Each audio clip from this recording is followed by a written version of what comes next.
মায়ের পায়ের নিচে জান্নাত, এ কথাই ঠিক। বইয়ের কথা মেনে চললে বাপ মায়ের সাথে ভালো আচরণ করা যাবে না, এ কথাই ঠিক।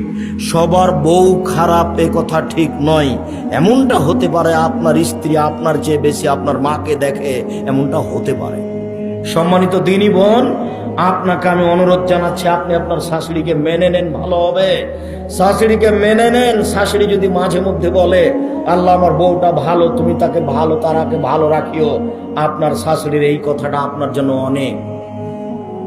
আর যদি অগোচরে আপনার শাশুড়ির চোখের পানি বের হয়, আমার বৌমা আমাকে এ কথা বলল, আমার ছেলেটা আমাকে টাকা দিয়ে গেল, যার কারণে আমার বৌমা আমাকে এই কথা বলল, যদি আপনার শাশুড়ির আপনার অগোচরে এক ফোঁটা চোখের পানি ঝরে, এর নাম আশীর্বাদ।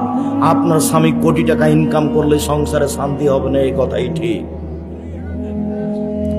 সম্মানিত দিনী ভাই বোন, বাপ মাকে সাদরে মেনে নিতে হবে। খারাপ লাগলেও, তিতে লাগলে, এ কথাই ঠিক। আপনাকে মা কিভাবে লালন পালন করেছে সেটা আপনাকে আমি দেখাতে অক্ষম, তবে আপনার ছেলেটাকে আপনি দেখলে বুঝতে পারবেন আপনার ছেলেটা আপনার কাছে কেমন, তেমন আপনি ছিলেন।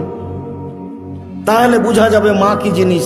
আল্লাহ নবী এমনি বলেননি মায়ের পায়ের নিচে জান্নাত, মায়ের পায়ের নিচে কি জান্নাত পড়ে আছে?